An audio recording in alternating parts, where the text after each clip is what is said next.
Hello बच्चों, स्वागत है आपके अपने चैनल सोशल विद सविता पर। तो आज की वीडियो में हम बात करेंगे पासिंग क्राइटेरिया क्लास 11 के बारे में। क्लास 11 के बच्चों को बहुत सारी कन्फ्यूजन हो रही है कि कितने मार्क्स लाने होंगे, कितने मार्क्स लाने पर पास होंगे, ग्रेस मार्क्स मिलेंगे कि नहीं मिलेंगे, कंपार्टमेंट का क्या क्राइटेरिया है ओवरऑल सब चीज़ के लिए।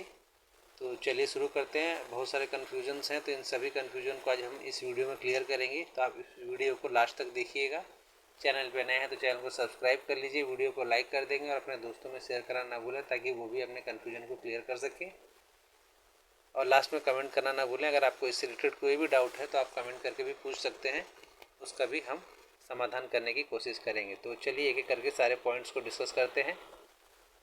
तो इसमें देखिए, पहला है आपका कि छात्र को 11वीं क्लास में पास होने के लिए 5 मेन सब्जेक्ट में उत्तीर्ण होना जरूरी है। मतलब पाँचों सब्जेक्ट में आपको पास होना जरूरी है और प्रत्येक सब्जेक्ट में आपको कम से कम 25% अंक लाने अनिवार्य हैं। ठीक है, अगर 80 मार्क्स का है तो 20 मार्क्स लाने होंगे, 70 मार्क्स का है तो 18 मार्क्स लाने होंगे, 60 में से 15 और 50 में से 13 मार्क्स ये लाने बहुत ही ज़रूरी है। बिना इसके बात नहीं बनेगी।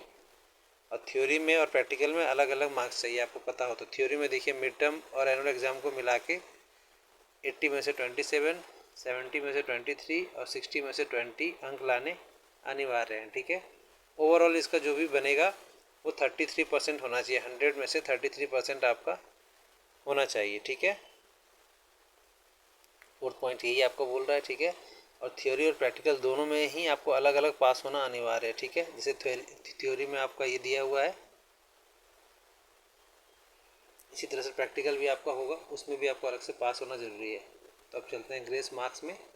ग्रेस मार्क क्या होता है और किसको मिलेगा ये।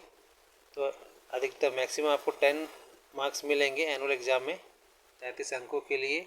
और एक सब्जेक्ट में आपको, एक विषय में आपको 5 अंक से ज़्यादा नहीं मिलेगा। ठीक है, तो ग्रेस मार्क्स प्राप्त करने के लिए एनुअल एग्ज़ाम में आपको 80 में से 20 अंक लाने ही पड़ेंगे, तो ही आप ग्रेस मार्क के लिए एलिजिबल होंगे। ठीक है, अगर इससे कम होगा तो आपको ग्रेस मार्क नहीं मिलेगा।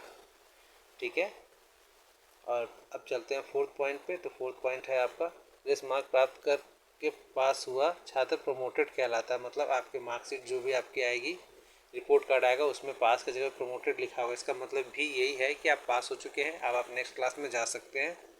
मतलब 12th क्लास में आपका हो गया है। ठीक है, अब चलते हैं री एग्ज़ाम के लिए। अगर किसी का कंपार्टमेंट आता है तो उसको सिर्फ एक ही विषय में कंपार्टमेंट दिया जाएगा। अगर आप एक विषय से ज़्यादा में फेल हो जाते हैं तो आपको कंपार्टमेंट नहीं मिलेगा, फिर आपको फेल ही माना जाएगा। अब कंपार्टमेंट के लिए क्या क्राइटेरिया है तो ये देख लीजिए। कंपार्टमेंट में पास होने के लिए छात्र को 33 अंक प्राप्त करने होंगे, जैसे कि 80 में से 27, 70 में से 23, 60 में से 20 और 50 में से 17। तो आप सोच रहे होंगे कि इसमें मार्क्स ज़्यादा है कंपार्टमेंट में, और अभी जो रेगुलर एग्ज़ाम हो रहे थे उसमें 80 में से 20 ही मार्क्स लाने थे, तो उसमें इसलिए आपको कम मार्क्स लाने थे। उसको भी दिखा देते हैं आपको कि क्यों आपको कम लाने थे वहाँ पर। ये है आपका, ये देख रहे हैं ना आप, ये वाला ये है आपका। तो इसलिए लाने में कि इसमें आपको ग्रेस मार्क मिल रहा था, इसमें आपको ग्रेस मार्क नहीं मिलेगा, इसलिए आपको इतने पूरे के पूरे आपको 80 में से 27 मार्क्स लाने होंगे। विदाउट ग्रेस मार्क्स आपको पास होना पड़ेगा, तो ही आप पास हो पाएंगे। यदि आप री एग्ज़ाम में पास नहीं हो पाते हैं तो आपको 11th क्लास में ही रहना पड़ेगा, आपको दोबारा से ये क्लास रिपीट करना पड़ेगा। ठीक है बच्चों, तो आशा करते हैं आपको सारे कन्फ्यूजन आपके दूर हो गए होंगे। फिर भी अगर कोई कन्फ्यूजन है तो आप कमेंट में पूछिएगा, हम आपको उसका जवाब देंगे। तो मिलते हैं नेक्स्ट वीडियो में एक नए टॉपिक के साथ। तब तक के लिए धन्यवाद, नमस्कार, जय हिंद।